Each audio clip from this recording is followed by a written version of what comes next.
AllBall TV. They scared, but I'm not. They don't like comentario. Y suscribe.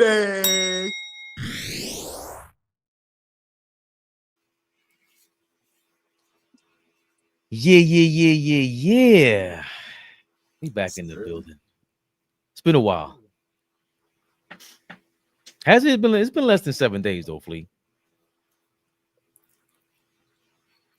See y'all Tuesdays and Thursdays, man.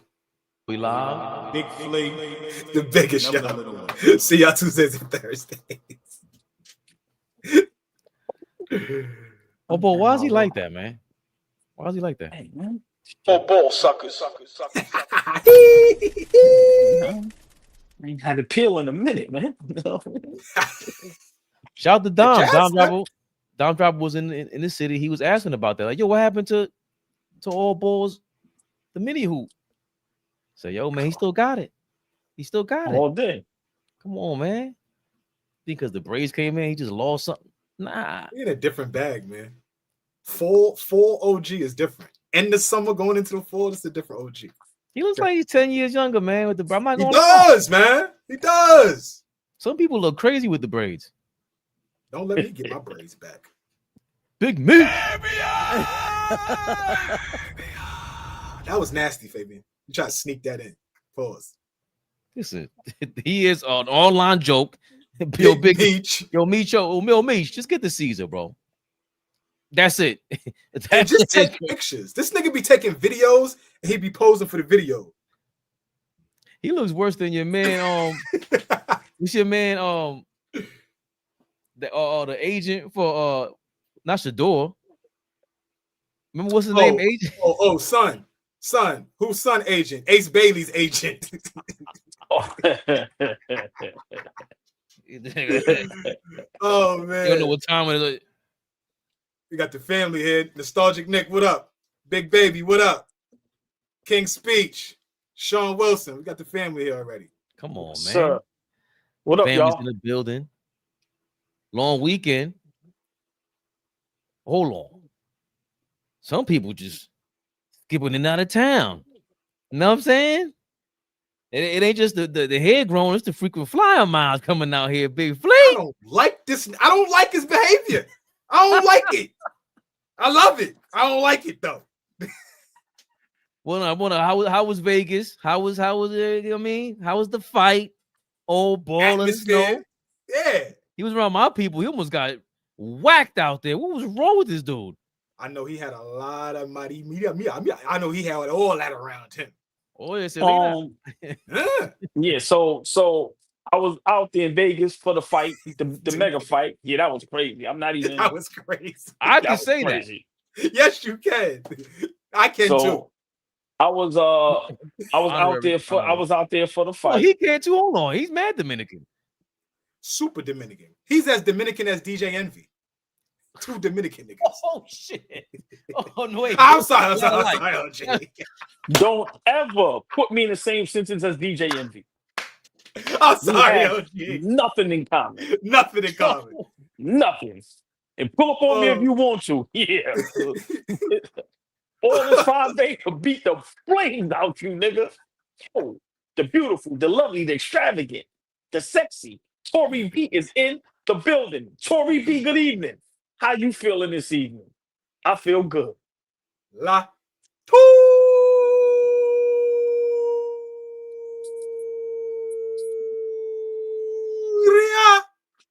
And just real quick before I talk about Vegas, right? Yeah, because I was out there, y'all. We doing some things, right? But all jokes aside, I'm starting to question everybody's gangster. Just give me 30 seconds. I'm not advocating for violence. I am. I'm not saying you should put your hands on people. I am. But how are there so many gangster rappers and y'all are allowing Charlamagne and DJ Envy to talk to y'all how they talk to y'all? It's nowhere in the world y'all are tough, have all this money, and y'all scared to bail out and get a lawyer. I'm going to just leave it at that. Because if AllBall TV ever make it this big, pause, and you say anything slick, I'm flying over the desk. Yo, Flea, I want to talk about that.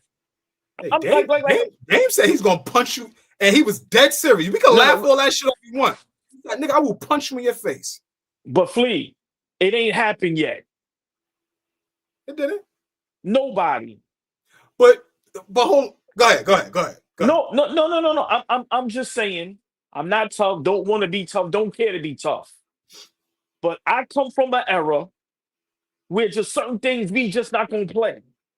And I'm just saying, there's so many tough guys. Everybody's rich. Everybody's talking this and that. And I don't understand how nobody even, you know how you just throw a flinch at somebody? They ain't never even threw a flinch at Charlemagne yet. I can name 10 times he should have been the shit smacked out of him. Hey, listen, man. So I don't believe nobody. Nobody needs to talk tough no more. Seriously, bro. And I'm not advocating for violence, but Damon's from Harlem. I'm from Harlem. Y'all niggas in Harlem looking real bad out here, man. I'm sorry. Hey, Fredro said, "What you gonna do, big man? What you gonna do, big man?" The beautiful, the lovely, the extravagant, the sexy. Darlene Bryant is in the building. Darlene Bryant, Tori B. Miss y'all. Darlene B, what up, baby? You remember that though? Fredro Star was like, "Fuck is you gonna do, big man? Do something. You ain't gonna do shit, nigga. Go play in the garbage. Don't play with me. Go play in the fucking garbage, nigga." Hold on. I want to talk about that because I was shocked. It went viral and it was dumb. All of it was dumb, to be honest with you. And I felt like it was fake because it was like, it felt like they would talk about it backstage at first. Yo, you come at me, you be the old Charlemagne, because he never talks like that anymore. I just see the whole thing, but it was entertaining enough for me to keep watching. Dame is like, he acts like he's 15 years old. Charlemagne was acting like he was 15 years old. But I was surprised with everything like Dame let him get away with saying. Exactly. That's just my point. I watched Charlemagne interview females. He made Little Mama cry. I'm just saying there's things that I just don't understand how everybody is tough, everybody is G'd up, but everybody is scared to have a case in court for smacking fire out somebody. That's all I'm saying. So I don't want to hear tough talk from nobody. I'm just being for real. I'm not watching none of these interviews no more because, like I said, I understood where Dane was coming from. We all played. We all jokes. But it comes a time and point where it's like, yo, bro, stop playing with me. And then y'all know what happens after that. Whether you can fight or not, whether it's a real swing or a bad swing, it's going to get some tussling. It's going to get broken up. I'm just saying, y'all claim Charlemagne and Envy is soft, as this is that. And none of y'all put the 5 fingers of death on him. Like my man said, Charlie Murphy. Rest in peace, the legend Charlie Murphy. That's all I'm saying. But I'm going to get back to... Well, hold on. I want to hear what Flea got to say. I'm sorry, Flea. No, just Taj asked me. That's my son. We in the car this morning, headed out, dropping him at school, daughter at school. I'm headed to work. We listening, and Taj looked over. He said, "Are they serious? Like, are they for real?" And I had to look at him, and I had to say, "I don't know." Like, because it was halfway funny, entertainment, halfway. Okay, that was a little dicey. Just be cool on how you say things, right? Just my 2 minutes, just my 2 seconds on the Breakfast Club. At first I had a big problem with Angela Yee stepping away from the Breakfast Club. I had a serious issue with that because for me, I thought she was the only one up there who gave a damn about actual journalism at that stage of their existence. But as I look at them now, they really just a reality TV show, a reality radio show. They have that sister up there who I guess brings some level of credibility, Lauren LaRosa. But the 3 of them is just a fucking joke now. They a joke. I don't feel like they're educating or providing any it's not quality. At one point, you felt like you were getting quality when you went to the Breakfast Club. And I'm talking about quality interviews, you learning something, the question, the line of questioning, all of that kind of stuff felt authentic and all that. This shit is garbage now. It's garbage now. The comic relief is not even funny. Right? They used to be funny. They not funny no more. And all of those guys are just not my cup of tea anymore. I'm not gonna lie, like I haven't watched for years, but where they at right now, it's very, very different, and it's a hard watch. It's definitely a hard watch. It's an old thing to me. It's been around like 15 years already. They're not as hot as they were. Charlemagne clearly is like politically driven. He got an agenda every time he talks to me, but I don't. Because like the first Dame Dash thing, when it went viral, was like it was organic. This one was like I could tell they were looking for the moment, and that's what I see it now. Like you said, reality TV, you hit it on the nose. I don't think it was this. I didn't learn shit when Angela Yee was there either. She comes from the same background to me. It's just it was that you can't buy chemistry, and for whatever reason, even if they were beefing, we really didn't know because they really had chemistry. And when she left, it was like, there goes one wheel. You can't replace that. I don't care what they got 2 girls up there. Can't replace that. And as far as the Breakfast Club goes, like they legendary at this point because nobody's gonna be peak. Like Star and Buck Wild is bananas. It's just the closest thing to Howard Stern, and Ed Love and Dr. Dre, and at least in New York, but they stood for 15 years already. But just with this today, I'm just surprised. I'm glad AllBall brought it up because I'm watching, I'm just listening to in the background. I'm like, yo, hold on. This is like, I'm surprised he's really shooting that Dame like that. And Dame, it just wasn't, it was what he was saying. Like, he's calling you out. That's what I felt like. Everything that you really want to tell Dame to his face, because he's over here talking crazy, Charlemagne was doing that. The Dame shit was funny. I ain't gonna lie. That Jam, that was funny. Yes. That was funny. I'm sorry. That was funny. I'm like, yo, you let this out-of-town dude clown you like this? Everything that he stood for was in shambles. Harlem this, Harlem that. You right, AllBall? Dame had Harlem looking bad. Big bad. Yeah, I mean, I'm just, like I said, man, I watch certain stuff and it's just like, you can't have an interview like that and then next week you make a song talking about how many people you done clapped up. 2 and 2 has to make 4. It doesn't make sense. So for me, but who do you? everybody, bro. Charlemagne talk grease about everybody. Like I said, Beanie Siegel had a nice response. Big shout out Fredro had a nice response. Been on IG Live with him. I know that's Bucket's family, but I'm just saying, at the end of the day, why is nobody smacking fire out these? Like, nah, bro. I'm so for me, I'm just it whether it was scripted or not, it looks bad. It just looks bad. I don't care what nobody say. We all grown, we all adults. At the end of the day, like, come on, bro. Y'all talking to each other. You don't talk to nobody like that unless you're ready to put up the fisticuffs. We all know that. We come from, it don't matter what city or country or street you from. It's certain conversations, it's certain ways you talk to people after a while. It's no more jokes, bro. I'm not playing. Stop talking to me like that. So for me, I don't want to hear no tough talk from nobody because Charlemagne them do it to everybody. And nobody puts them in their place. He said there's only one person that had him shook, and that was Nelly. Out of all the gangsters that been up there, is one person he said had him shook. That was Nelly. And Nelly did it smooth. We got lawyers on retainer for niggas like you, bro. Yeah, Tell them straight up. E-I, uh-oh. Yeah, but Nelly just look. Dame is, how old is Dame? You know what I'm saying? Like, Nelly looks like. No, you're missing the point. It ain't got nothing to do with age. I understand that, but Dame could Nelly, be. I've seen 2 60-year-olds fight before. You know why? Bro, you're not going to disrespect me. What I'm saying is, Nelly, let it be known.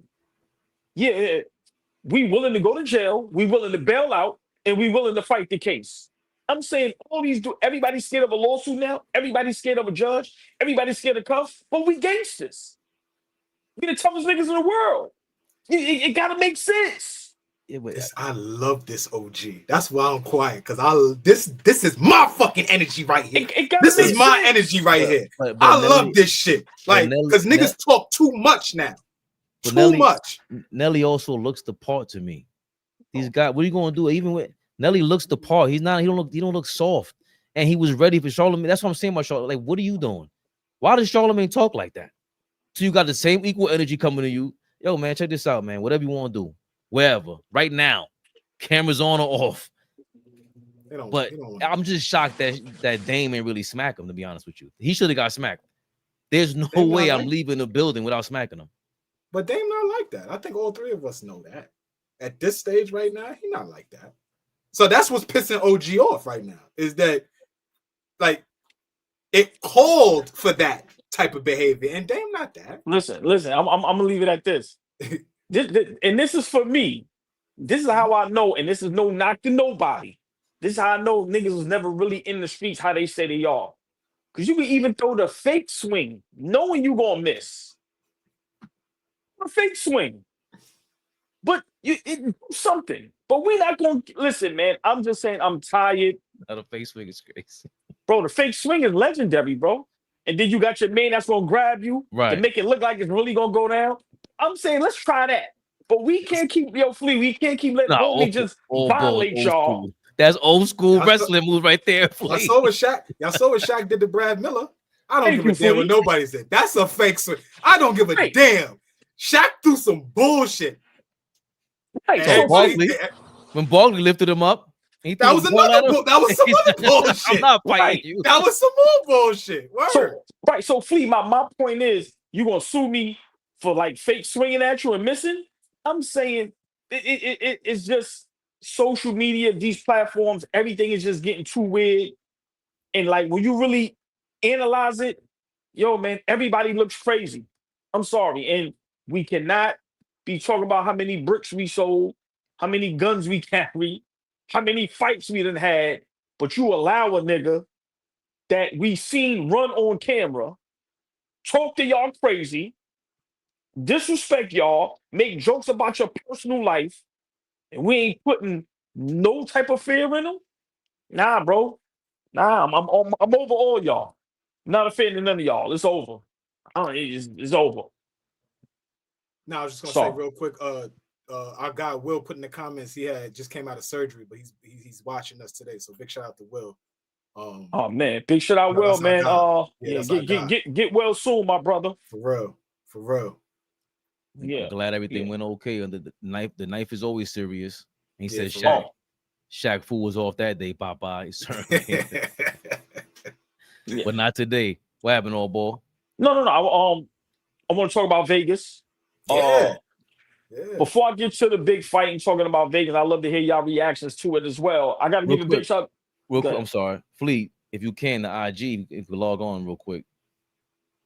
I want to give a big shout out to my guy. Thank you for the reminder, my brother. No, listen, man. We on the air. It's not enough of the fake and the funk. We on the air. Jump on if you on IG, Fleet's jumping on there. You'll see him on there. If you on IG, jump on YouTube. That's where we can see your comments. Sorry, AllBall. Yeah, no, it's all right. You know, I want to give a big shout out to my guy Vegas P, man. Out there in Vegas this weekend, showed mad love. So big shout out Vegas P, man. Pulled up on me. AllBall TV, nothing but love. He's always in my DMs. He puts me in his stories. We argue. He like LeBron and Lakers. He trolls me about my Knicks. He lives out there in Vegas, and it was nothing but love out of everybody. Big shout out Vegas P, man. He pulled up and showed love, man. Love always from AllBall TV and the family. I was out there in Vegas this weekend for the big fight, Crawford versus Canelo. I made my prediction on AllBall TV. Everybody laughed at me, and I was literally 100% correct. What I said is how Bud looked. But real quick, the atmosphere, it was nice. It wasn't the Floyd Mayweather atmosphere, like Floyd Mayweather in his prime. The streets wasn't as packed, but that Allegiant Stadium, boy, that thing holds 70,000 people. It damn near was 70,000 people in there. Canelo had the Mexicans in the building. Big shout out to all the Mexicans. Listen, I had a blast with them. Because you know me, I'm gonna be entertaining. I'm not gonna be rude and disrespectful. And I know boxing. As much as I love basketball, my pops is a boxing fanatic. So I've been knowing about boxing, the Sugar Ray Roberts. I've been knowing about a lot of that stuff since I was a little kid. So I was breaking it down to a lot of them, and they wasn't understanding. And I'm surprised I didn't get jumped. But they hugged me, they gave me fire, they dapped me. Yo, appreciate you, because we started having real boxing talk. But I said it. Bud was the better boxer. Canelo's time is up. And I said, Bud is going to win by decision. Floyd Mayweather already gave the blueprint. I kept telling y'all, I'm not giving Canelo no excuse. When he fought Floyd, he had 40 fights. So he wasn't no young pup. I understand how young he was in age. But boxing, he had 40 fights already. We seen against Floyd and Bud, that's who Canelo is. Canelo got exposed too many times in his career. He got exposed by Floyd. He got exposed by Bud. He got exposed by Triple G. They jerked Triple G. He got exposed. I forgot the young man he just fought that they gave him the winning decision. He got exposed by that he should have lost. And then the loss that he took, I can't pronounce the guy's name that he lost to. Is Canelo, say it again? Bivol. Right. Is Canelo a great fighter? Yes. Is he going to go down in boxing history and Hall of Fame and legendariness? Yes. I'm not here to argue that. But I'm going to say something that's going to ruffle some feathers, Fabian. If Canelo wasn't Mexican, he'd be regular weed. I'm going there. Yeah. If we supported Bud Crawford, how the Filipinos support Pacquiao, how the Mexicans support their fighters. That don't happen. No, I'm not saying it's going to happen. I'm just saying because Canelo hasn't been the king of boxing for the last 10 years, how they wanted to promote it. It's been Bud Crawford. What he has been doing for the past 5 years has been nothing short of spectacular. But for some reason, he's not flashy. He's not into the nonsense. He has to have a big social media presence. And I'm going to give you another thing. He doesn't have an IG model wife.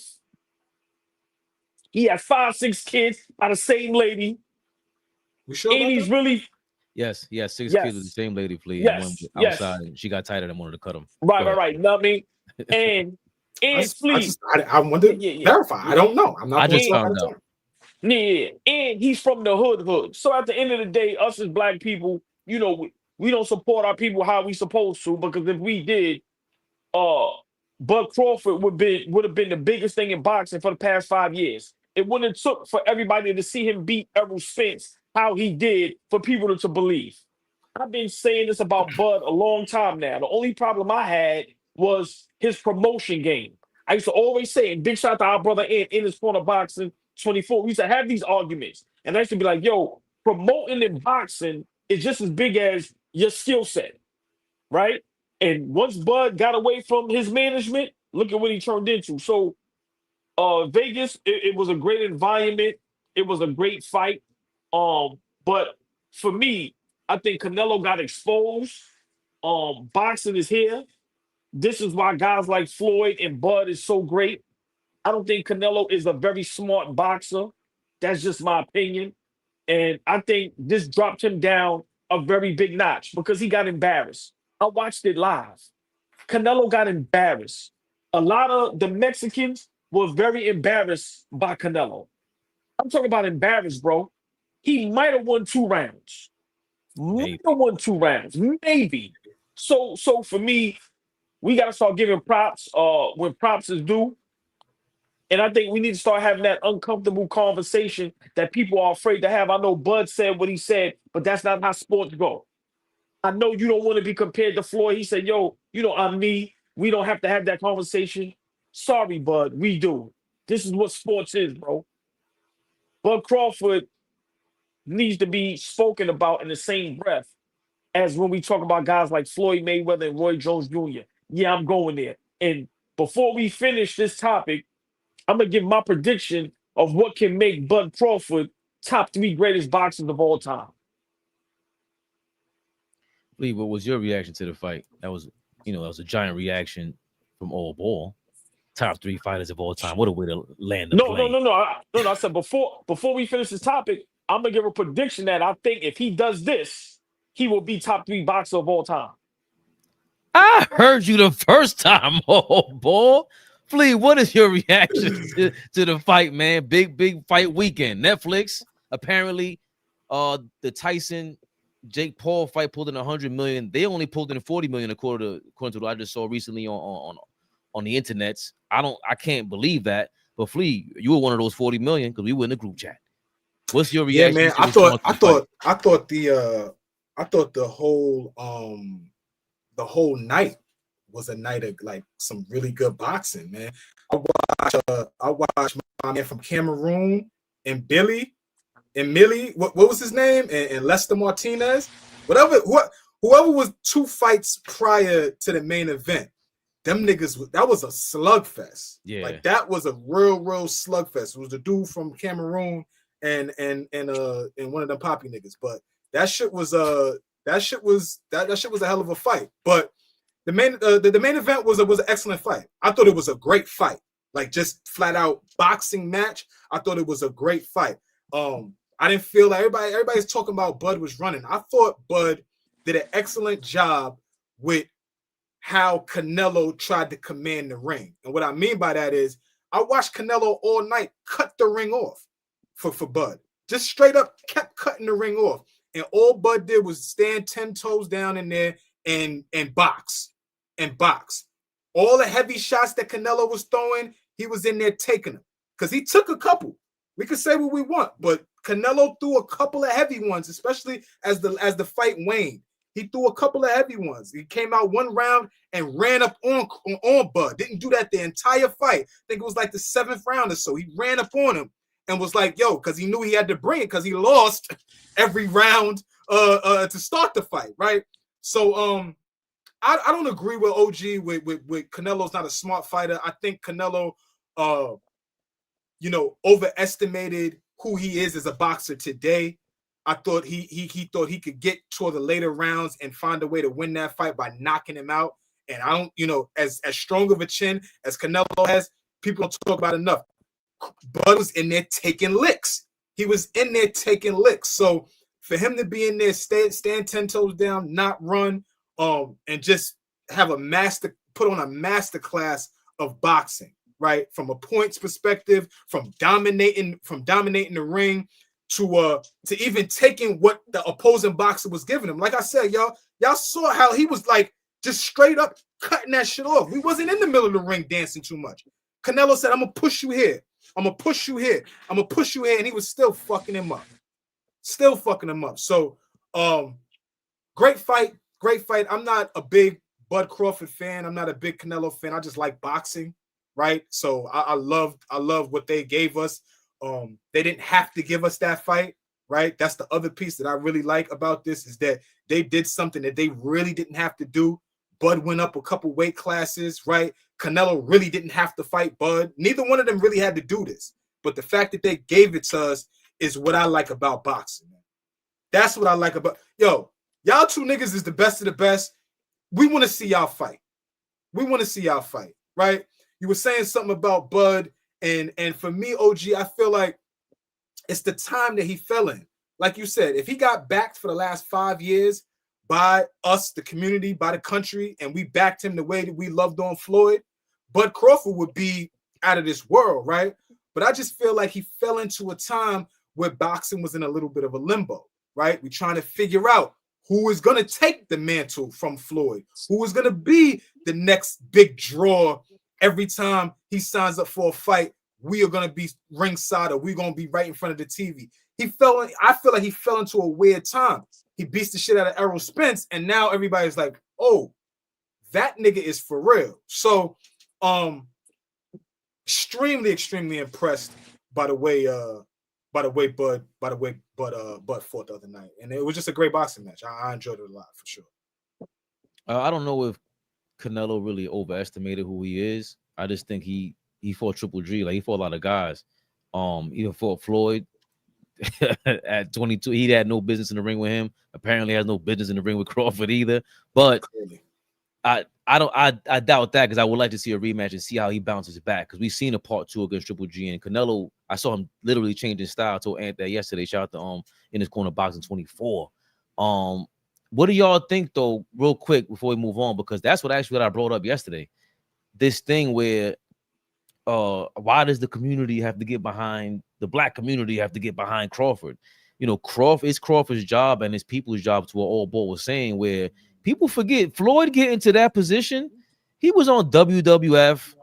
He was fighting like he was doing what he was fighting De La Hoya. He broke up from Bob Arum, bought his contract out for $1 million. He said, "Yo, I'm out of here. I know how to promote this. You want me to be the All-American guy? That's not how you promote fights anymore. You got to be more hip hop." Crawford, I don't know if he has that same personality. So how do you give him the B-hop style all ball? Like, real quick, how can Crawford promote himself? Because I don't think people should just come to you because it's part of your community. It's just Canelo is come on, Canelo fought Floyd. He fought these mega stars also. Yeah, but I mean, I get what you're saying, but we all know why, we all fell in love with Floyd.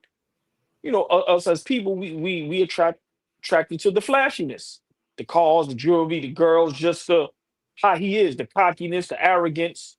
I'm saying with Bud Crawford, he deserves that limelight. He deserved, like you said before, Errol Spence. Look at all the other guys he was beating down, good fighters, right?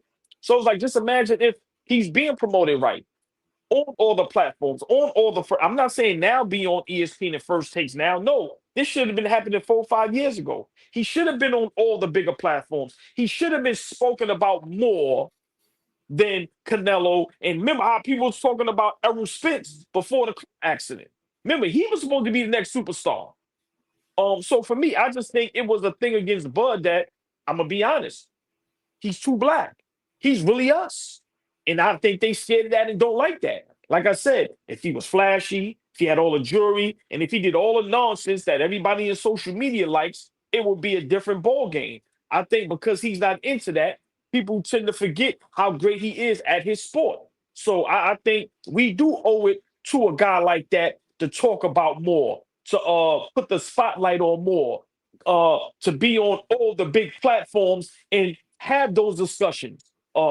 Who's better, him or Floyd? Who's better, him or this person? Where do you have them ranked? Those discussions is what creates, all the limelight. So I think he deserved that, and he doesn't get it because he's the total opposite of what social media world is today. But Flea, Joe Frazier did have Muhammad Ali. Joe Frazier's in a limo with Muhammad Ali, lending Muhammad Ali $1,000. Ali's like, "Thanks, man." Gets out the car. He's like, "Yo, this guy's a sellout." And you found the guy. He's the promoter. He was the all-in-one package.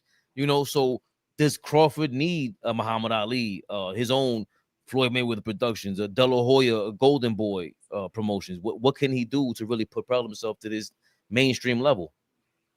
I mean, that's what made boxing what it was back in the day, right? That's what made it entertaining. That's what made it must-see TV because, yeah, you got a Tyson, but yeah, you got a Holyfield. Yeah, you got a Holyfield, but yeah, you got a Riddick Bowe.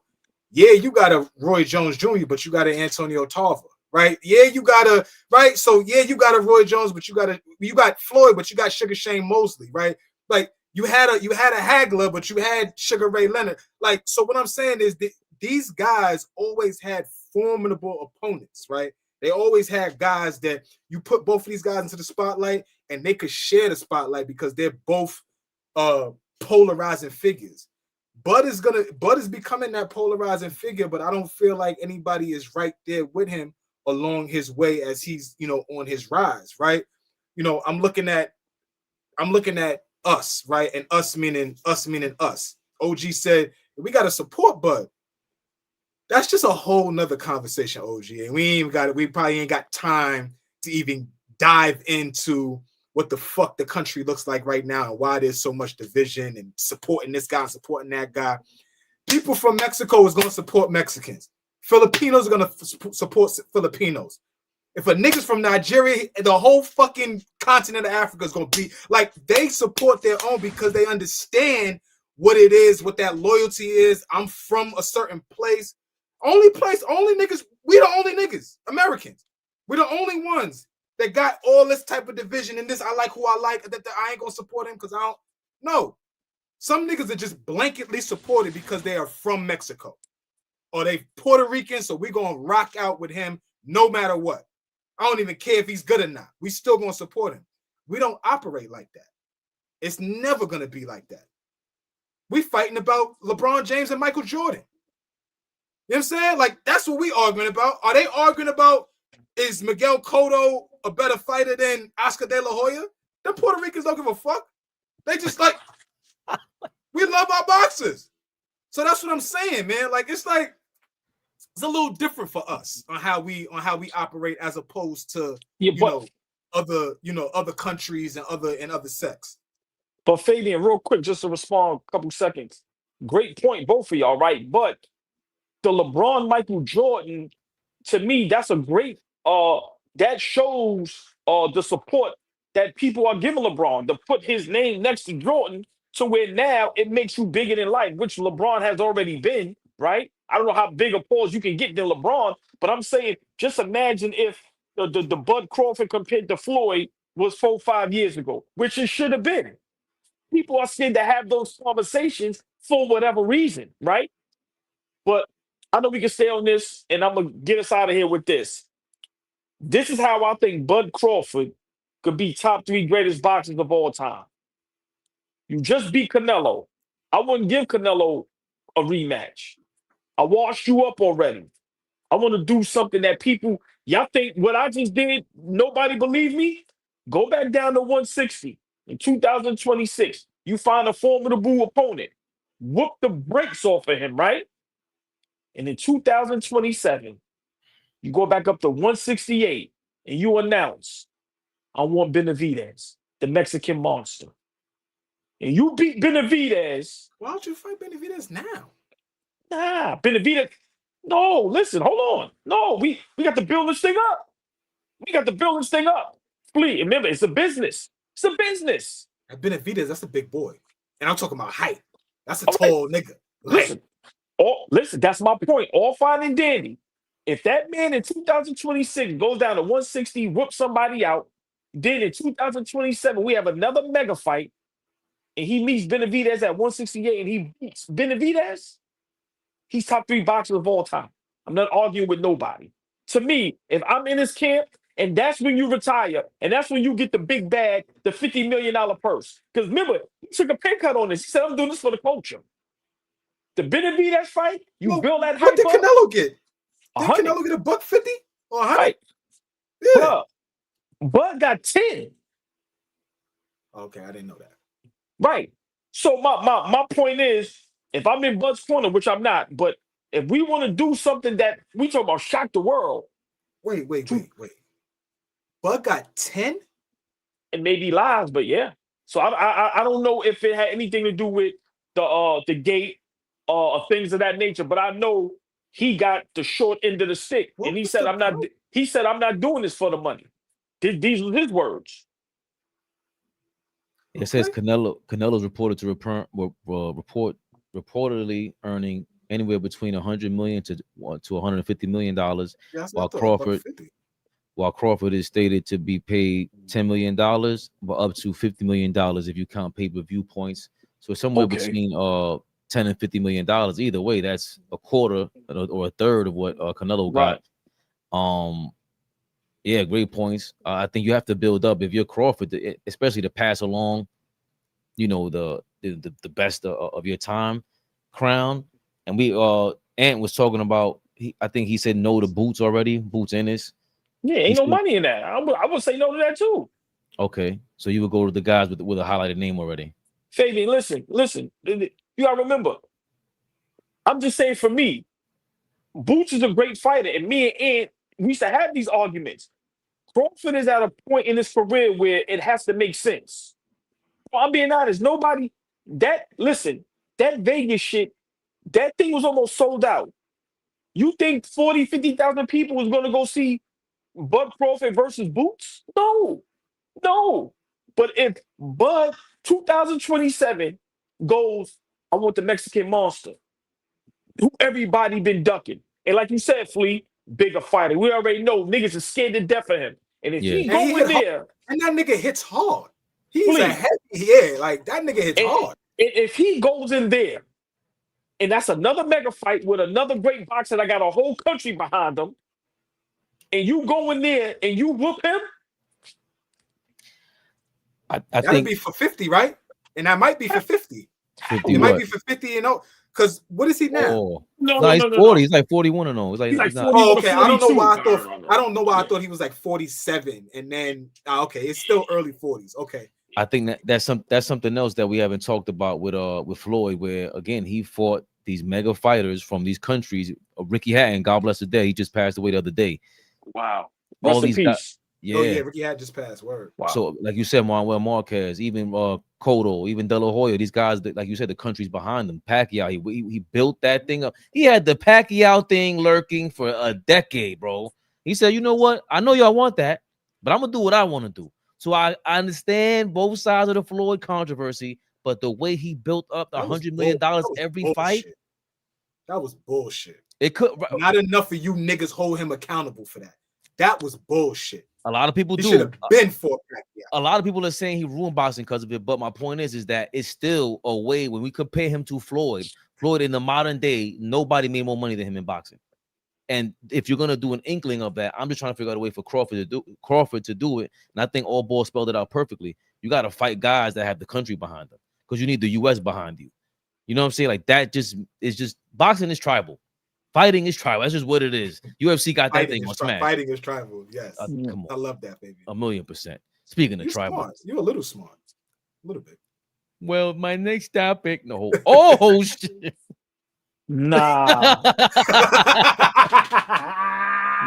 This nigga is crazy.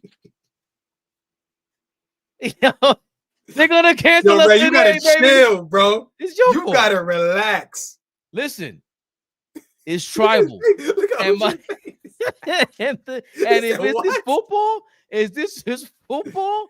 Our tribe is the New York Giants. Yeah, baby. The bums. Hold on. Oh, boy, don't do that. Great game. Excellent game. What did we lose? 40-37? I didn't even get the score on here. I'm sorry. 40-37. It was a shootout. I didn't expect Russell Wilson to show up like that. We smoked a 3-point lead with 25 seconds to go. Uh-oh. Whoops. The Giants, all ball. Dak Prescott, the Dallas bums. We lost to them again. What's your reaction to the Giants? 0-2. We started the season that way. We're number one in passing right now, but the defense, horrendous. Got to a shootout. We lost everything in the fourth quarter. What's your reaction to the New York Giants, man, this year, last couple years? Same song, man. Same song. Got rid of Saquon Barkley, which is just mind-boggling. I'm being honest. Daniel Jacobs would be looking real good right now. Oh, for Russell Wilson. 2-0. Daniel Jones threw for another 300 plus. And I'm gonna say this. For some reason, New York, we give up on guys too quick. Pause. Bad loss, terrible loss. You can't lose like that. Defense is terrible. As good as Russell Wilson played, he threw an interception right on time. Right on time. I watched it live. Like, are you kidding me? So for me, it's the same old shit, the same old song every season.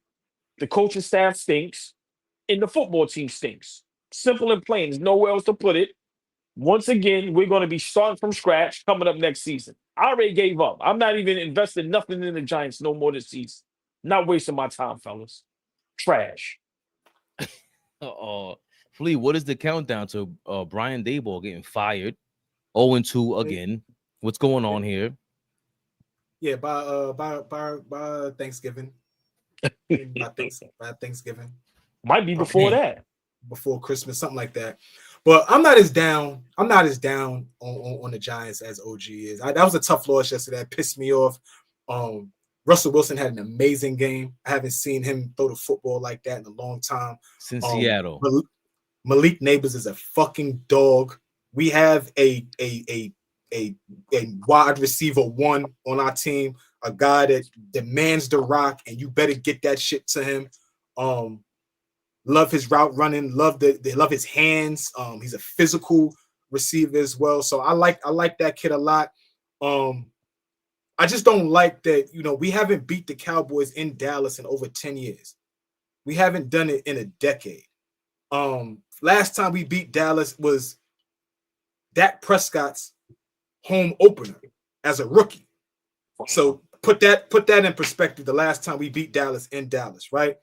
I thought the early penalties really killed us. in that first quarter, we had, I think, 5 to 6 straight penalties from the same fucking guy. Every time they turn around, 55, 55, 55, to the point where Dable had to take him out the game. He said, yo, get this nigga out the game. Get him out the game. False start, holding. It was the same guy over and over again. And so it was a valiant effort by the Giants throughout that entire game to put us in position to win. But them early penalties killed us. And you call it what you want. That kicker, they said, is the best kicker in NFL history, y'all. Insane. They said by percentage, he is the best kicker in NFL history. This nigga hit a 64-yarder. 64-yarder. To tie the fucking game. 64 yards to tie the game. We go into overtime, and then, Russell gets back to being Russell. Those that, I think he had that forward pass that was almost a fumble, or they considered it an incomplete pass. It should have been a fumble because that was some bullshit that he did. And then, well, you thought that was a fumble? I don't know what the fuck it was. It was just a bonehead play to make. Both those, Fabian, both times before they snapped the ball, I said, yo, Russ, just take care of the rock. I said, yo, Russ, take care of the rock. He fucked up the forward pass. I said, Russ, take care of the rock. He wanted to go back to the Neighbors. I get it. Neighbors wasn't open. You threw into double coverage. Throw the bitch away. Throw it away. Not a game that we should have lost, y'all. Not a game we should have lost. So I'm not disappointed in the team. I'm disappointed in how we lost. Yeah, I can't lie. It's just entertaining because we don't expect them to win. There's no championship expectation. I don't even have playoff expectations. This defense is not. They can't hold a nosebleed. What's my guy? Flea, Boss Scott.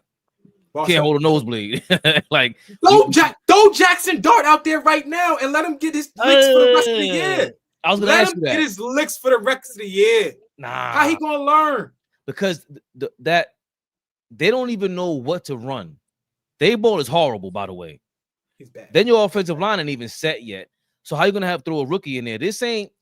Remember, we went through this with Eli and Kurt Warner. Kurt Warner got demolished. A vet demolished. That's when we knew, yo, Eli's kind of tough, man, because he's getting his ass whipped out there. He could take a lick. That's the very least we learned about Eli Manning when he was through his rookie season. But I digress. Jackson Dart's a big boy. Daniel Jones, I don't want to hear about him, man. Tory B, he was shit in overtime. I love you, girl. He was shit in overtime. Shit. But we also can't rely. That can't be the game plan with Russell Wilson as your quarterback. He's never been throw 50 times a game winner. That's not his style. He's always Marshawn Lynch, superb defense. That's how he won.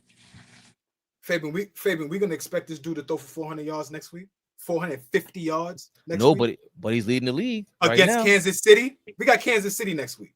Now we're gonna get to them in a second. But why can't we go 450 next week? Why not? What's so great about Kansas City defensively? No, is he gonna throw 450 again? Is he gonna throw 450 against the Little Giants? Fuck Kansas City. Is he gonna throw? Y'all saw that movie. Is he gonna throw 450 against the Little Giants where they had the bitch on the team? Is he gonna do that? He threw for 450 against the big Cowboys. Like, come on, man. Knock it off. Yo, man. What side are you on, Flea? You started off with me going against all. Now you're going against me, going against. I don't even know what you're doing right now. Yes, he will throw for 350 against the damn bum-ass Chiefs. They're done. They're 0-2 also. They're the same party we are. Stop it, Flea. Why are you talking like the Little Giants? What kind of shit you be talking about, man? Yo, man, I can't lose like that. All game long, I was just so impressed with how he was walking them niggas down the field. How much did Neighbors catch last year? I mean, last game. Well over $100. What, he got $150? Neighbors stats. 167 yards. 2 touchdowns. I'm hearing that music, that football. None of that shit matters. Tory B, you right. The schedule is brutal. That's a fact. Russell Wilson ain't shit. That's the fact of the matter. This is what New York teams do. We get the bum niggas at the end of the road. and really expect them to do some spectacular shit. Has he been the same since he got with Ciara? Wave the white flag. Ciara ain't had nothing to do with him. Him and the coach have the worst play in sports history. The nigga threw an interception at the 1 yard line. Ciara ain't had nothing to do with that. And that's our quarterback. Exactly. He's supposed to audible that. I don't care what. Oh, Pete, get the fuck out of here, Pete. Here you go, Marshawn. But that idiot wanted to be. That's a bad play call. That's a horrible play call. Supposed to audible that. That got Malcolm Butler paid. We ain't heard from that nigga since. That got that nigga paid, and ain't heard from that nigga since. Speaking of paid, got Travis Kelce out here. Taylor Swift said he was talking about that your man, and then Travis Kelce clotheslined him in the first game. Out of commission. Quick. Tory B, Scatterboo, I like him too. 44, the running back, little white boy, I like him. Just wanted to say that. Scatterboo. Yo, Sean Wilson, man, reveal your identity. How the hell you know I watched Heroes back in the day? The first 2 seasons was popping. After that was garbage. Scatterboo is like a 1965 name. What is that, by the way? I like that kid. He run hard, man. I like that kid. That nigga run hard. It's all the transition from that ninja run hard. But speaking of running hard, yeah, them Eagles is tough, Sean Wilson. They're doing their thing because they got them bum-ass Chiefs up out of here in the rematch. 0 for 2 all ball. Chiefs, garbage, big bummage. 20-17, the Eagles defeated the Kansas City Chiefs. They're looking like they're, I don't know, in a free-for-all. Patrick Mahomes, $187, 1 touchdown, 1 interception. He still looked like he was nimble out there. I'm not going to lie. He ran for 66 yards. Saquon Barkley, 88 yards rushing. Jalen Hurts, 101 yards throwing. He threw for 101 yards. Yo, I can see why people hate saying he's that good. I'm sorry. That's hate. You heard what he said to Chris Jones. We won the fucking game. We won the fucking game. You ain't even throw for a buck. Nah, that was tough. We won the game. Shut up. Shut up before I take your girl. He's out here. Might be slinging it. But 20-17, married. Eagles. He's married. Is he? He's married. Yes, like you. Yeah, I think it's out of control up here. I digress. Don't make me do it again, old boy. I digress. Don't. Flea, hold me back. Yes, hold yourself back. And it's crazy because y'all reacted mad delayed. But the Eagles are 2-0. The Chiefs are 0-2. Oh, boy, what we thinking right now, man? Chiefs are the Dynasty's finished? Basura? Yeah. Big shout out Rex Ryan, man. You know, the guys had that platform talking NFL, and they broke it down great. Nobody fears the Chiefs anymore. And this is them thinking they're better than who they are. I got to give a shout out to Flea. He says it all the time. What are you doing every year to improve? The Chiefs thought they were that good that every year they don't have to make no adjustments. They don't have to make no moves. This is why they had an opportunity to be the next New England Patriots. But what did New England do every year? We getting guys. Slot receivers. Remember, every year they getting guys. Kansas City Chiefs, they are in their own way. Simple and plain. Y'all have Patrick Mahomes. Y'all have Superman. But Superman gets old. Y'all never put money towards defense. Remember, because all their whole thing is outscore y'all. But now the Chargers got better. Everybody's gotten better. Everybody's caught up to you. And if you think you're going to go out there with a weak O-line, no defense, no receivers, no running back, and you think Pat Mahomes is going to take you to the promised land, nah. Listen, the Kansas City Chiefs, my opinion, 0-2 are done. They'd be lucky if they make the playoffs. Yeah, I'm going there. I know it's early, but unless they make some major moves, I know they got the kid Rice. They got some players coming back, but until they understand that you're never good enough, you have to continue to get better and make moves. Flea, that's something that you always preach, and I think the Kansas City Chiefs, that's where they dropped the ball at. Yes, they have three championships now, 3 Super Bowls, That's nothing to sneeze at. But, you know, to me, they had an opportunity. You got the great coach, you got the great quarterback, you got a great organization. To me, they had an opportunity to where they could run 5 and 6, maybe within 10 years. But I think they dropped the ball because, once again, too cocky, Paul, too arrogant, too conceited, thinking that, remember, Kelce now, you know, we already know the Taylor Swift effect, Patrick Mahomes. So to me, them not never investing in defense, never trying to make moves. Even this season, people were saying, why not just go get Tyreek Hill? We know what happened, how that split up was, which I need some offense. Fix that situation, go get them. So I think that's where their problem is going to lie at. And I think this season is where the dynasty is forgotten about. It's over. Damn. Flea, is the dynasty over? What's up with the Chiefs? Are you more impressed with the Eagles than disappointed in the Chiefs? I think the Eagles are just coming off that Super Bowl high and just continuing to play the same kind of football that they played last season. I think that's great. You very seldom see teams that were great defensively and on their O-line come back the next season and things look seamless, right? They just look like they picked up where they left off. I'm not really ready to count out the Chiefs just yet.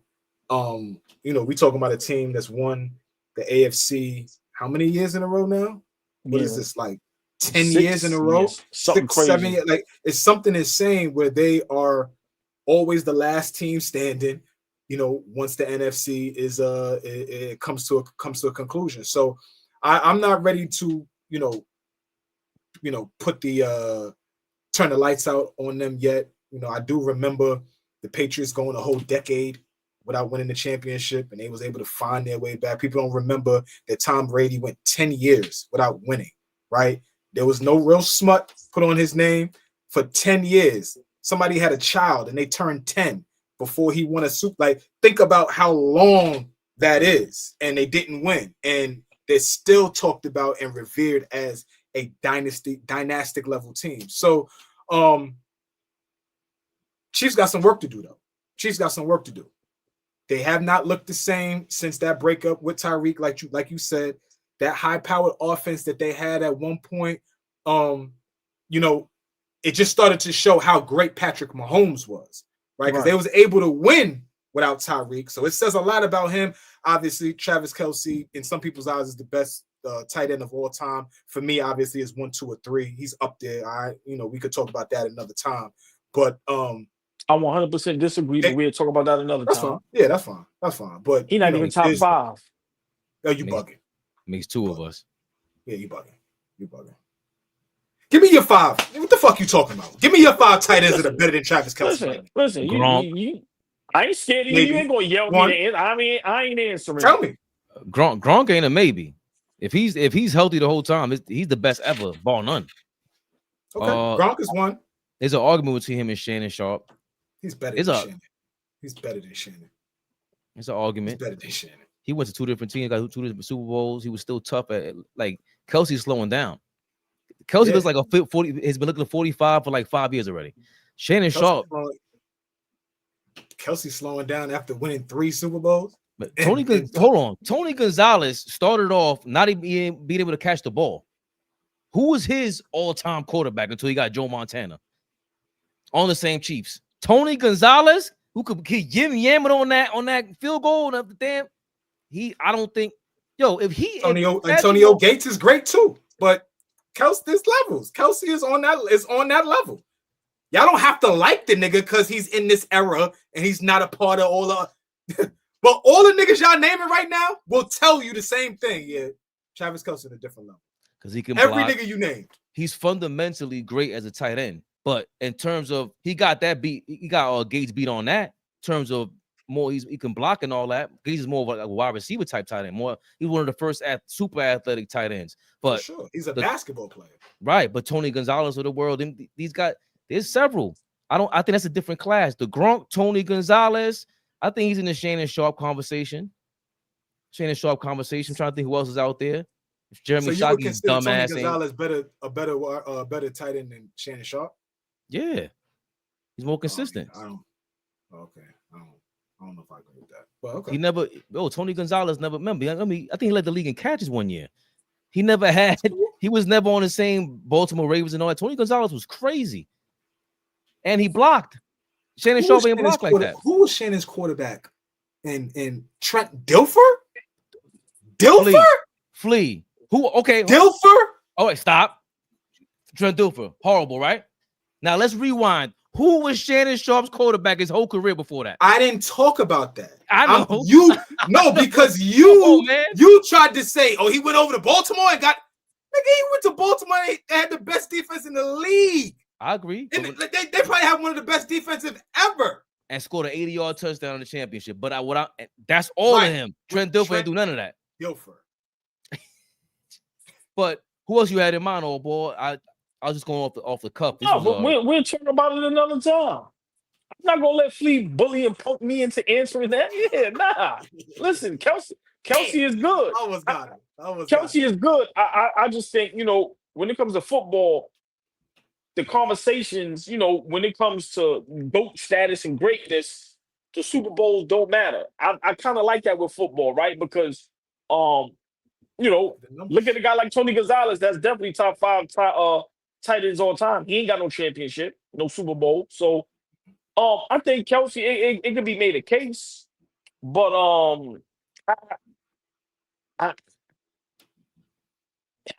I don't know, Flea. Top 10 for sure. The top 5 is tough, man. What you want to do, Flea? Tough. It's tough. Mike Dicker. Where we going, Flea? The OG. All-time greats. Yo, Kelce didn't want no parts of Mike Dicker. Right now. I heard you, man. I heard you. Yeah, back down. Talking football now. I heard you. You don't watch. Come on, baby. You see this shit, y'all? Y'all see this shit? Do y'all see this shit? God damn. I love this show, man. I love my brothers. This nigga Ray, boy. Oh, man. Listen, you know what? Maybe we could equalize some things, Flea. Maybe we can equalize it. This guy, I'm still waiting for my one-on-one. One-on-one with who? Look, oh boy, he go ducking again. Listen, pause right there. We got a show to do, Flea. I want to talk about these Knicks, man.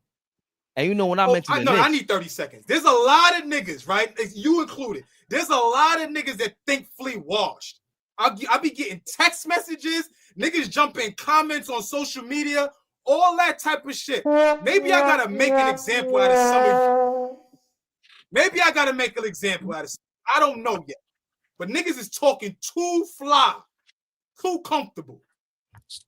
Go ahead, Ray. My bad. Jimmy Graham is not in this conversation, Michael James. No way. Soft. He's soft.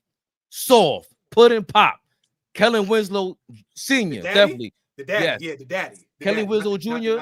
God bless. Little bugged out. Hope he got his help and all that because he was bugged out. Nah, don't do it. Well, who? Who you said? Winslow Jr. Talk about he wasn't regular. He was on Miami and all that. Jason Witten was tough. He's that much better than somebody said Jeremy Shockey. Show some love to Shockey. That's a real Hurricane. If you want to talk, he was part of that real Hurricane team. Jeremy Shockey was bugged out, bro. He broke his leg and we won the chip. I mean, that says it all right there. We ain't talking about the bug out, Aaron Hernandez. That's a fact. No, but that's a fact. No, we lucked up that Aaron Hernandez got hurt in the championship. It wasn't him and Shockey, him and Gronk out there. Tom Brady didn't have one of his boys. But I'm gonna be honest. I was gonna say he was missing his gang. That was in the wrong place. Yo, chill. I'm sorry. I know the sister of the dude he killed very personally. So, like, I hate giving the Dallas Cowboys props, but Jason Witten might be top 5, bro. Top 5 is tough. Yo, what else we got? The nigga didn't want to give me no list. Argue me down about Travis Kelce, and then wants to run and praise Jason Witten. Big shout out to Jason Witten, man. Hell of a tight end. Big shout out to Jason. Hold on, East Blue Drew. I'm the solution is kind of fire. I'm not gonna lie to you. I'm still in that. Tomorrow, I'm walking around work saying I'm the solution and do no work. I don't like you saying that because you already got the arrogance on you. I'm the solution. You walking around saying that? I'm the solution is like OG said. If niggas is really tough, they gonna beat your ass. If niggas is really tough, if niggas is really tough, and you say to a nigga, I'm the solution, he better beat your ass. Take that suspension from work, nigga. You know why?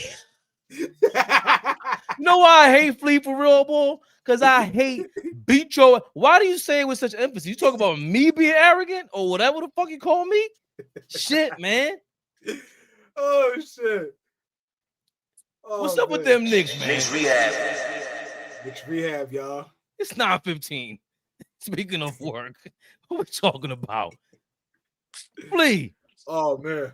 Is that a fact? I got a fact. I got a fact, y'all. I got a fact. I got it written down. I held on to this earlier because I wanted to give it to the people. We're gonna be throwing some flea facts out there. And not flea facts, actually flea questions. For you niggas that think y'all know what y'all know, right? For you niggas that think y'all know what y'all know. Nah, big shout out to my guy Simon. I always mention Simon. That's my guy. That's my former teammate, former roommate. That's my guy. He jumps in. I got another chat with some of my former teammates, and those in the chat today. He says, I got a trivia for niggas. Here we go. Last season, there was only 6 players in the NBA, 6 guys in the NBA to average over 35 minutes per game and shoot over 50% from the field. So average 35 minutes or more per game and shoot over 50% from the field. 6 guys, y'all. Can we name them? Do we got any? Anybody come to mind? Can I throw 2 out real quick? Joker Yes, and Giannis? Joker is one. Giannis is not, OG. Oh, wow. 35 minutes a game, 50% from the field. Yes, sir. Joker is one. We got one. 6 individuals. 6 individuals. We down to 5 now. Because Joker, he said Joker. I had Joker. At one point, I think that's the easiest one. Yeah, he's easy. I think that's the easiest one. Alfred Sengun. Negative, my friend. I have mad confidence right there. I am not the solution. That fast. That fast. That fast. Dang. I will say this though, because this may take a while. Is Cat in that? Bow. We got another one. There you go, OG. We got another one. My dumb ass said Brunson. I mean, stay along those lines. This is Knicks Rehab, right? Let's use context clues. Let's understand why we here. Probably Josh Hart. It's another. Shot over 50%, led the league in minutes per game. But go ahead. Shit, that's 3. Your That's boy. 3. We got 3 more. I'm sorry. That was your boy. SGA didn't shoot 50%. He did not. He did not. But we got 3. We got Joker, we got Cat, and we got Josh Hart. We got 3 more, y'all. I guess you guys in the comments, you fight it out. And don't Google it. You heathens. You get in there and you use your brain. Jesus Louises. Fellas, let's get into it, man. Knicks, they pick up Malcolm Brogdon. Been several years now, Flea. We've been talking about him. It looked like he was too expensive. We were offering Emmanuel quickly $25 million a year, and we saw Malik Monk was getting the same amount. Michael Brogdon was getting offered the same amount. That was 2 summers ago. I recall this. And now, finally, Tory B. I was going to say that next. And then we fast forward 2 summers now, and Malcolm Brogdon, he's available. 6th man of the year at a certain point. I think the 2023 year. Defensive stalwart would have been perfect for Tibbs to run down the drain. But we are here with Mike Brown, AllBall. What is your opinion on this? Because now, you know, we pick up another rotational player, and it sounds like what you actually called in the last live we did with Knicks Rehab, what you said was, yo, this is leading up to a big move, a possible trade, because we got to re-sign some of these guys. What are you thinking about just having a looks like 9-10 available players to get on that court, and the possibility of the Knicks making a big move somewhere around this season. So let me say this first. I love the acquisition, only from a standpoint of I think we do have a trick up our sleeve, and I think there's going to be a major move being made, whether it's this season or next season. I think these moves are being made, re-signing Shamit, now signing Brogdon. Because this season, if we don't win a championship or at least get to the championship, these are pieces that can be moved for a big time player. And I think we are setting up to go get Giannis Antetokounmpo. Because now we have all the assets in the world. Those are 2 expiring contracts, if I'm not mistaken. You know, teams love picking up expiring contracts. So I think we are making these moves not for these guys to be rotational players. I think we have a trick up our sleeve, and I think there will be a big move being made. If it's not Giannis, I don't know who else it could be, but think about a move we could make, even if it's not a Giannis, where we keep our core guys, right? Where now look at all the assets we have to maybe pull off a move like what Cleveland did when they got the young man from Atlanta. What is DeAndre Hunter? Right. So even a move like that to solidify some things. So like I said, I think the Malcolm Brogdon move is maybe 2-3 years too late. We was up here talking about how much we liked his game and how we thought he would help us tremendously. Remember, he could guard 1 through 3. He's a big guard, plays defense, but like I said, I think this move 2-3 years ago would have made more sense. I think now that move is being made because the front office is seeing what's going on and they checking the landscape and they understand if we're going to go get Giannis, it's going to take a lot. It's going to take a lot. And I think these are moves that are being made because of that reason only. I'm going to be honest, unless, God forbid, don't happen, somebody gets injured, I don't see Shamit and Brogdon getting rotation unless we're blowing a team out. With the young man from France and now Jordan Clarkson, Deuce, those guys are not getting time over them. Right now we have Hart or Mitchell Robinson that's coming off the bench. So I don't see Shamit or Brogdon getting minutes over those 4 guys right there. So I think we have a major move and a real trick up our sleeve. I'm just waiting to see what it's going to be, if it's either going to be this year or next year. But I think we're going to make a tremendous, crazy move probably by the trade deadline.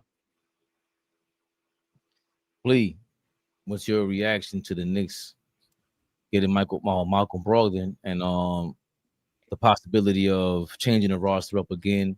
I mean, even ever so slightly, was it a big splash? What do you, maybe a small prediction on that behalf, but more so, how do you react to the getting Malcolm Brogdon? I think this is something I've been calling for a few years now. I think I've been saying that to y'all for a while. I would love to have Brogdon on our team. Just seeing what Brunson is as our point guard, right? Brunson has been everything for us and some, right? But I think with bringing in Brogdon, I'm going to disagree with OG. Bringing in Brogdon, I think, jumps him up a couple of spots in the rotation just merely for what he can do.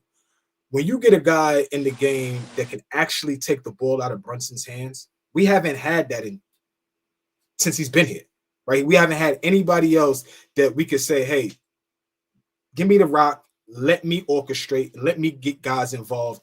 You just get off the basketball. Think about this, y'all. Imagine Brunson coming off a pin down and catching and shoot. We never get a chance to see that because we have nobody else to set the table.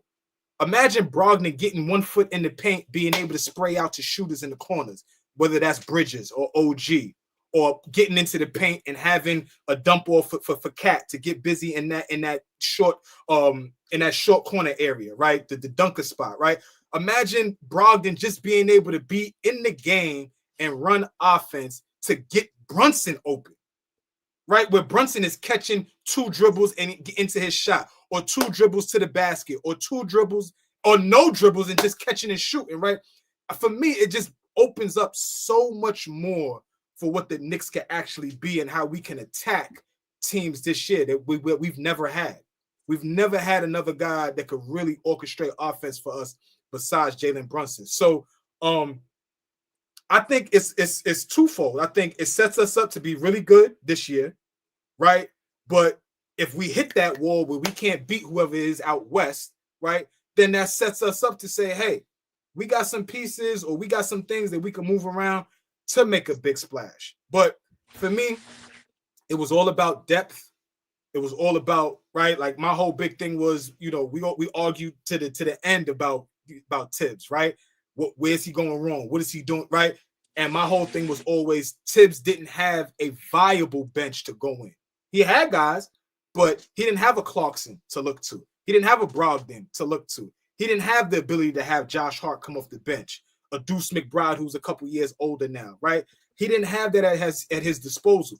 Mike Brown walks through the door with a damn near 10-man rotation, right? Something that I don't think Tibbs ever really had. And so it just puts us in a great position to win now. The window is short, but that bitch is open. And we need to kick that shit open and win now. Win this year. I think it really does so, but for the opposite reasons that you expressed, Flea, because I think he has a non-guaranteed contract along with Landry Shamet. It's non-guaranteed. That means you have to compete. And I'm just into what practice is going to look like.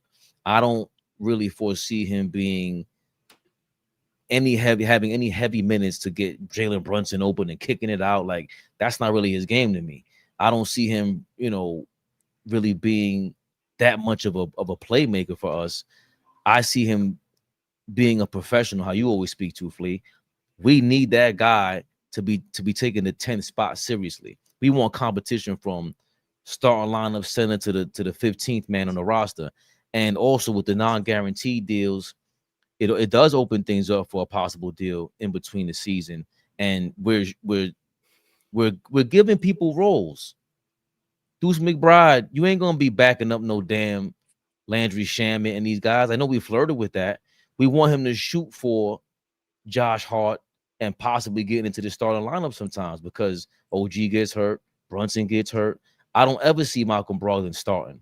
He didn't start for the Portland Trailblazers. He didn't start for the Boston Celtics. He played on bad teams the last 2 seasons, and there's smut on his name now that is undeserved. Washington was shit. Portland was shit. But the last time he was on a damn good team, he was the 6th man of the year. So now, like, he's extremely far removed from who he was as a Celtic. I don't think that's fair to, like, he's not gonna. You don't see him starting. He won't ever play. Who the non-guaranteed contract? Fabian, who's our backup point guard right now? You got Deuce. That's not a point guard. That's what he did last year. The guys who can handle the ball. You got Jordan Crawford, Jordan Clarkson who could bring up the ball. That's what we got them for. Tyler Kolek, hopefully he's the 3rd on the depth chart for backup point guard. You know, that ain't gonna be Brogdon. And again, and even if you asking me that question, it ain't just me saying that. The Knicks gave him a 1-year non-guaranteed deal. That ain't 6th man of the year money. No, the market is telling you, bro, you kind of washed. You got to prove yourself for that next contract. So I don't expect him to be starting or having major minutes. To be honest, the more I'm saying that, I'm hoping he doesn't, because that's a good thing. That means everybody else is doing their thing. I hope it is that we have to trade him. Him on ice. Or keep him on ice till we get on the playoff run. Yes. Then play. Yeah, and in the playoffs, you got a guy like that. He was on Boston. Does he have any heavy playoff experience? He was on Indiana. Right? He was on Milwaukee too. Like, this guy, it's not like he wasn't on some bum team. Like, he played on 2 bad teams over the last 2 seasons. And I understand what the NBA looks at him, but I'm just saying what would make us better. I got what you're saying. Yeah, we got Josh Hart coming off the bench. We got Jordan Clarkson. We got Deuce McBride. All 3 guys should be above him in the rotation in the depth chart. But can all 3 of those guys do what he could do defensively? I'm just talking about ball handling responsibilities. We got to get the ball out of Brunson's hand at some point to be that great team. Shea had the rock in his hand, but he ain't had a rock in his hand 100% of the time. He allowed J Dub to be able to create for others. Kason Wallace had the ball in his hands sometimes, and we're watching Shea come off his shit and get it and then get into his shit. So, yeah, Shea's very ball dominant, but they had other guys that they could put the ball in their hands and say, hey, create something for us because we don't need to wear down Shea. I don't think Brunson should continue to be that.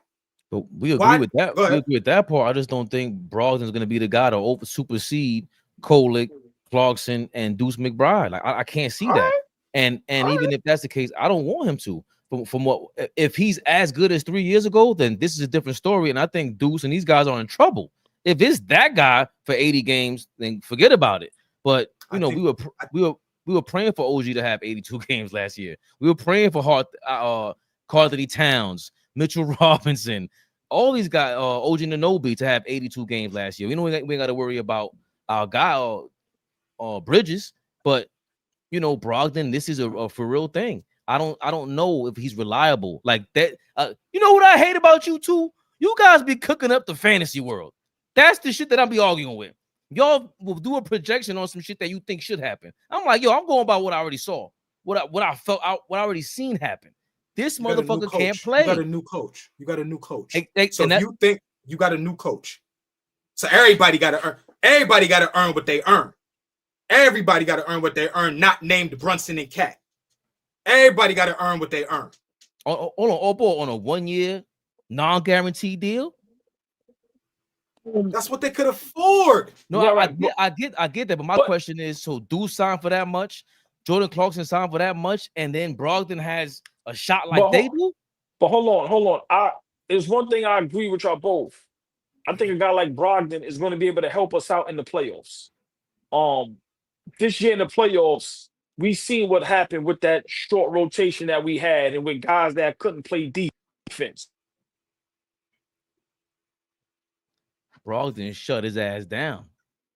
Got a hold of his Wi-Fi. Oh, yo. So, hold on. We can go at it for a second before a ball comes in and try to referee. What you got for me? No, just with that, it's not. I'm hoping. I mean, Brogdon's potential is got to be better than their potential, right? But that doesn't. I think you getting offended. And I mean that like facetiously, bro. But you like getting offended for your already Josh Hart, Deuce McBride, like your guys already. You getting offended because I'm saying this guy's gonna walk in there and be able to do. I'm just saying be able to do what those guys don't do. Imagine a guy like him being able to create for other guys. I was just telling y'all trivia. I'm gonna finish the trivia off because this is a good time to finish it. The 6 guys that averaged over 35 minutes a game and shot over 50%. Joker, KD, Karl Anthony Towns, Josh Hart, Mikal Bridges, and Zach LaVine. I just named 3 Knicks, right? I just named 3 Knicks starters. Guys that y'all niggas said was getting ran in the ground. Guys that y'all said Tibbs was overplaying. These guys were efficient. Somehow, some way, these niggas was efficient. Somehow, some way, these niggas were efficient in the time that they played on the court. The too much time that they was on the court. Go fucking figure, right? Go figure. Not my point. My point is, though. Somebody brought in a Tibbs flag into September. After he said, I don't want to hear about Tibbs for the rest of the summer. God bless. He waited for the end of the summer, AllBall. That Tibbs was his guy, bro. Listen, right. He said it. He's fighting for his guy, man. I'm just saying, if y'all, so hold on. If y'all would, now mind you, OG shot 47%. He just missed it. He was just outside of this criteria that we said. He shot that. Who was that? From the field. I didn't hear that name. OG Anunoby. Oh, that guy. Right. Yeah, that guy. Mm-hmm. I'm just saying. My point is this. Those guys were super efficient with a guy that is a scoring guard, right? I'm just saying, imagine having somebody there to set the table for Brunson and the rest of those guys. We talked about Josh Hart shooting over 50%. And he's creating for himself. Josh Hart creating for himself and shot over 50. Y'all understand what I'm saying? I'm just saying, like, you bring in a guard that can actually set the table. This shit looks completely different. So I'm just saying, don't be out on Brogdon and what he could provide us. all ball. This guy claims to know when I'm offended and doesn't realize that just offended me. Josh Hart creating for himself all ball. I will pass the baton to my man with the left hand. Who created for him last year? All ball. What were you saying? Don't answer me because you can't.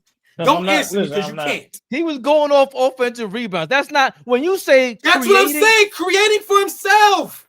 Creating opportunities. Okay, cool. I'm just gonna let it slide. Oh boy, I'm sorry. No. This is a great conversation. What Ryan Clark said. I think Brogdon just makes us. Y'all stupid. What Ryan Clark said. This is the non-player in you. Nah. we could tell who played ball up here. But y'all both made great points. I think this is a plus for us. There's nothing negative about having Brogdon. Like I said, I would have liked it 2-3 years ago. But for me, it just makes us a deeper team. We've seen, how deep OKC went in their bench, Indiana, and listen, you have to be able to have at least 8, 9, 10 guys. A lot of guys get injured, and then you have mismatches. Like I said, a guy like Brogdon in the playoffs. Just imagine if we had him last season. We would just go, you know what? Just chase around Halliburton, man. Just make it difficult for him. Not saying Halliburton wouldn't have put up his numbers because he's a great player, but I just think either way, I still think we're up to something huge. But I think this season, going up until the trade deadline, we'll see how things look. But Flea, I kind of agree with you a little bit. I think Brogdon to be able to get on the court, but I think what he's going to be doing in practice is what's going to tell if he's going to be getting on the court. But I would definitely put him on the court before Kolek. I'm going to be honest. I'm not big on Kolek how I was at first. I think he still needs maybe another year or two under his belt. Because like I said, we're in championship mode at this point. So I don't think you can, try to figure things out. But I think Brogdon can help, but I think more so in the playoffs. We ain't gonna need him in the regular season, to be honest with you. I got a question before we go. Who a better player? Malcolm Brogdon or Andre Miller? Who's the better player? I'm going Andre Miller. Okay. Listen, one of the most underrated players. Hold on. One of the most underrated players in NBA history. He does not get talked about enough. That guy was legit. Okay. I love this game. Rolling with Andre Miller too, right?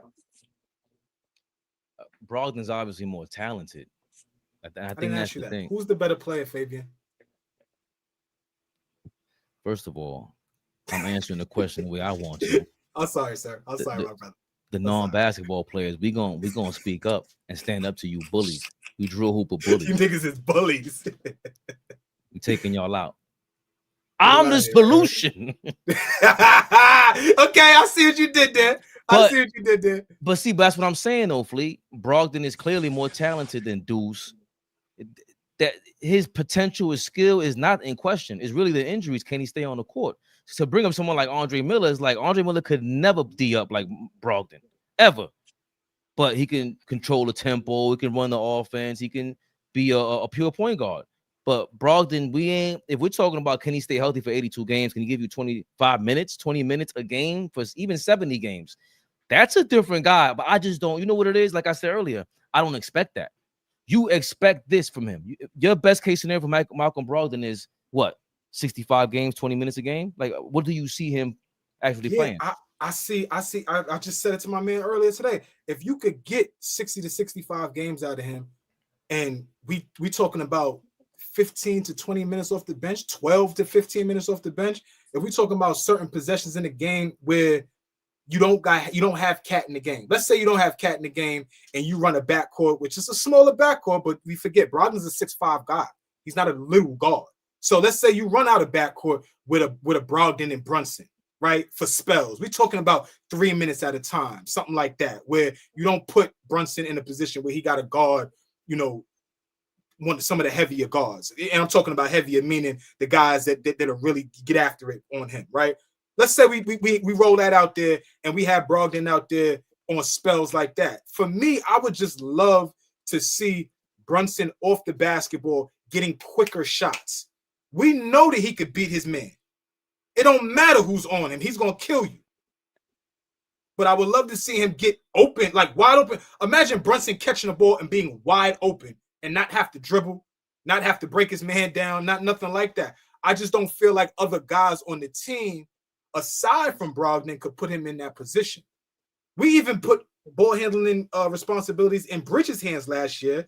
We had some success with it, but long term, we don't do it. So I just think I'm looking at the optimism for Brogdon, because it could go left, he could get hurt and not play at all. You're right. But it's okay. So all right, I'm being pessimistic then. So if I want to be optimistic and go on what you're saying, once you get major, if Malcolm Brogdon gets major minutes like that, we're talking about a whole nother. Now you got me going crazy, Flea. Thanks, Flea. Thanks. Because now you're talking about a lineup of Brogdon, Bridges, OG, and Mitchell Robinson sometimes. Right. That's what we've been missing. Right. You roll that out there. See, but this is what that guy in the middle usually does. Some crazy fantasy like, Malcolm Brogdon, if he gives us 70 games, 15 minutes, we're talking about the best defense of all time. We would forget about it. That lineup, sliding in puppies, Mitchell Robinson, Bridges, OG Anunoby, Malcolm Brogdon fully healthy. That's tough because Brogdon saw what that looks like a little bit over there in Portland. He saw that a little bit what that looks like in Boston. He's seen greatness on the defensive end. Chauncey Billups led over there in Portland, not a great team, of course, but I've seen him rip a whole bunch of great teams 2 years ago, in the last 2 years over there in Portland. And of course, with Boston, they won a championship eventually. So he has that in his DNA. If I'm being optimistic and we get to see some of those minutes, Flea, 10, 15 minutes of that, especially, can Deuce go in there and put OG at the 4? Now you got me. See, now you got my fucking gears turning, Flea. But then it just makes for so many different lineups, OG. Right? Yeah, I ain't saying nothing about Clarkson, right? I ain't said one word about Clarkson. Yeah. What is he gonna bring for us, right? We finally might get a double-digit scorer off the bench. We haven't had that on a consistent basis. On a consistent basis. Sure, come on. Like this is a great problem Mike Brown has, and this is where great coaching comes into play. He has to coach. I said this about Tibbs last season. I'm gonna say this about Mike Brown. There's no excuses. You got to coach your ass off. You have everything you need. You have superstar. You have all-stars. You have great defenders. You have a bench now. Bro, you got to put it together. Simple and plain. No excuse. And then now with what happened with Boston, with Tatum and no Porzingis and Halliburton hurt and the mess in Philly, bro, there's no excuse. No excuse. And like I keep telling y'all, I don't care how long Mike Brown contract is. I said this about Tim, y'all, and what everybody's doing laughing at me. We just signed him. Doesn't matter. Mike Brown will be on the hot seat as well. Don't be surprised if we don't go to the championship, his ass will be fired too. And I will be tearing shit up in here. I will be flipping shit over, tearing shit up in here. They fired that nigga after 1 year. If you smell. So, hold on. Speaking of getting it right, you want to touch on the Kuminga thing, or we wrapping this up, AllBall? Thank you. I like that, AllBall. Get out of here, man. It's 10 o'clock. That nigga turning down $25 million a year. That nigga crazy. Think so? Golden State. He crazy. Trade him to Orlando and go get Franz Wagner like y'all should have drafted. Go do that. Trade that nigga to the Indiana Fever. Let him play with homegirl. Let them play tonight. They playing right now. Man, hype on her dead now, huh? That's sitting on your palate right now. That's got your mind turning. I see what you're doing over there, Fabian. No, I'm serious. Franz in Golden State. I see what's going on over there. You like that? That's why you didn't say nothing. That's why you didn't fucking say nothing. Don't say nothing. I already saw how you try to sneak in. Like I fell for the tight end debate. I already heard you say Franz Wagner for the Magic. I'm like, first of all, if Wiggins goes to the Magic, that is trash. So you're not gonna get me with that. Number one. Number two, Franz Wagner is a disappointment to the white man. He cannot shoot. Are we live? Big Flea, never the little one. Y'all gotta remember that. Y'all call these Jews All ball suckers. They Jews. Like, I mean, niggas don't be white. They stop. What'd you call them? They're Jewish, right? Franz Wagner is like German, and he's not that. My point is, when you talk about, they're not. What is wrong with you? He Wagner with a W. German. It's not white. Listen, if we survive until Thursday, ladies and gentlemen, OG like, yo, these niggas is nuts. we're gonna see you at 8 o'clock. We might cover Kuminga then. We might not. We might Nigga said trade Kuminga to the Indiana Fever. That was a smooth move right there. Thursday, 8 p.m. We shall be back. Tap in, tune in. Knicks Rehab, all ball reaction. If y'all want for us to talk about something, get into the Instagram comments, the YouTube comments, see what's hot out there. Because really, a lot of this thing on YouTube, from what they're telling us, is that whatever you guys want to talk about, we make a video about it, then we could actually get pumped up out here. Fellas, beautiful show. I missed y'all, man. It's different when you guys on the screen with me. Camerato. Whatever that means. That's my dude right there. Man. AllBall TV. They scared, but I'm not. They don't like comentario. Y suscribe.